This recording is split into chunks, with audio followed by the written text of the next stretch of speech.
दुनिया का सबसे बड़ा रोग क्या है? सबसे बड़ा रोग क्या कहेंगे लोग? मुझे बहुत लोग मिलने आते हैं और मुझे ये कहते हैं कि मैम मैं कुछ करना चाहता हूँ, मैं आगे बढ़ना चाहता हूँ, पर मुझे सबने कहा कि तू नहीं कर सकता, तुझसे नहीं हो सकता, और इसीलिए शायद आज मैं डिप्रेस हो चुका हूँ। मुझे लगता है कि हम दो आवाज़ों के बीच में फंसे हुए हैं। एक है दुनिया की आवाज़ और दूसरी है दिल की आवाज़। और सुनना ही है तो सही में दिल की आवाज़ सुनना शुरू करो, क्योंकि दिल होता ज़रा लेफ्ट में है पर बोलता हमेशा राइट बात है। एक एग्जाम्पल मैं आपको देना चाहती हूँ कि मेरे हाथ में अगर एक 2000 रुपये का नोट हो और एक हाथ में 2 रुपये का सिक्का हो, और अगर दोनों मेरे हाथ से गिर जाए, मुझे बताइए आवाज़ कौन करेगा, नोट या सिक्का? ऑफ कोर्स सिक्का। चिल्लर ही आवाज़ किया करते हैं। जब वैल्यू बढ़ जाती है तो ऐसी आवाज़ें नहीं होती। दैट मीन्स आप कनेक्ट कर सकते हैं अपनी लाइफ में। जो लोग आपको बार बार नेगेटिव बोलते हैं, कोसते हैं, समझ लीजिएगा वो चिल्लर है। तुम्हें अपना वैल्यू बढ़ाना है। क्रिकेट का खेल चल रहा हो, प्लेयर्स खेल रहे हैं और ऑडियंस चीयर अप कर रही है, चिल्ला रही है, शायद कई बार ताने भी मारती है, सुनाती भी है, आवाज़ तो करती ही रहती है। कोई भी खेल में आवाज़ कौन करता है? प्लेयर्स आवाज़ करते हैं कि ऑडियंस आवाज़ करती है? ऑफ कोर्स ऑडियंस आवाज़ करती है। दैट मीन्स अगर आपकी ज़िंदगी में बहुत लोग आवाज़ करने लगे तो समझ लीजिएगा आप सच्चे खिलाड़ी हो, और वो अभी भी ऑडियंस ही है। एंड जब आपके अंदर ये एटीट्यूड आ जाएगा ना, आपको कोई रोक ही नहीं सकता।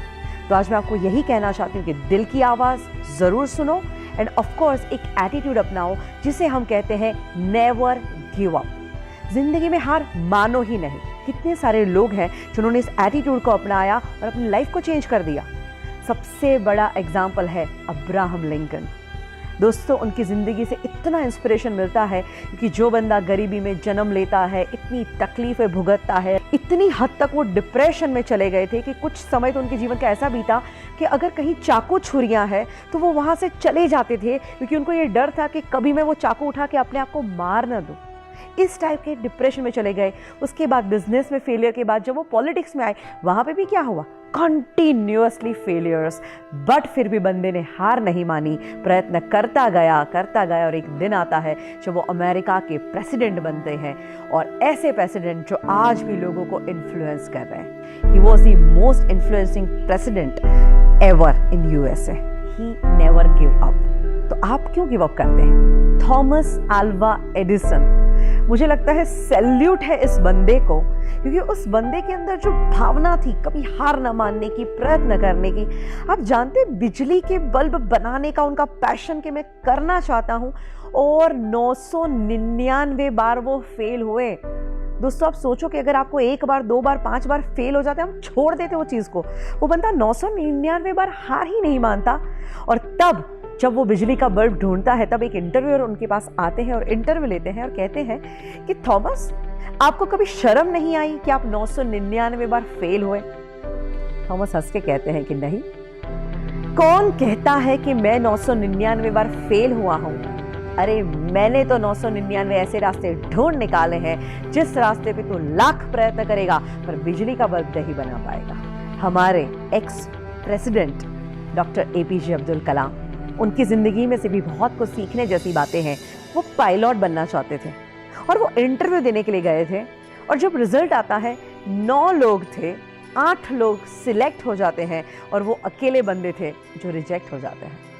इतना दुख होता है और उदास होकर वो एक कोने में चले जाते हैं और बैठे हैं, और वहीं से एक इंसान गुजरते हैं और वो उनको चेहरे से ही देख के कहते हैं कि बेटा तू क्यों इतना उदास है? ये कहते हैं कि मैं क्या करूं, आज मेरा इंटरव्यू था, 8 लोग सिलेक्ट हो गए और मैं अकेला रिजेक्ट हो गया। इससे बुरी बात क्या हो सकती है? तो वो संत बड़े प्यार से कहते कि बेटा शायद तू अभी समझ नहीं पा रहा है, पर शायद हो सकता है ऊपर वाला तुझे उससे भी बेहतरीन कुछ देना चाहता है। You never give up. ये सलाह उनके मन में बैठ गई और उन्होंने सोचा कि मुझे हार नहीं मानी। उन्हें प्रयत्न करना शुरू कर दिया, और बाकी जो हुआ वो तो इतिहास आप जानते ही हैं। बड़ी घटना घटी जब उन्होंने as a president supersonic plane में ट्रैवल किया, और जब वो लैंड करते हैं वहाँ पे ढेर सारे पायलट थे जो उनको सैल्यूट कर रहे थे, उनको सलामी दे रहे थे, उनके पद को जो रिस्पेक्ट देते हैं। और सारे पायलट जब उनको सैल्यूट करते हैं तब उन्हें याद आता है कि अगर उस दिन मैं पायलट बन गया होता तो शायद आज का दिन मुझे नहीं मिलता। दैट मीन्स उनके अंदर एटीट्यूड था नेवर गिव अप, और उसी एटीट्यूड ने उनको कहाँ से कहाँ पहुँचाया। और सोचिए दोस्तों, अगर यही एटीट्यूड आप भी अपनाएं तो हम लोग कई बार चीज़ गलत ना हो जाए, मुझसे गलती ना हो जाए, इस डर से भी बहुत कुछ नहीं करते। बट याद रखिए, गलती वही करते हैं जो कुछ करते हैं। तो कुछ करने की हिम्मत रखिए। मेरे पास जब लोग सीखने को आते हैं, हम अपने सेमिनार लेते हैं, वर्कशॉप कंडक्ट करते हैं, और यही एटीट्यूड जब हम लोगों के अंदर जगाते हैं, हमने देखा है इतना ट्रांसफॉर्मेशन आता है।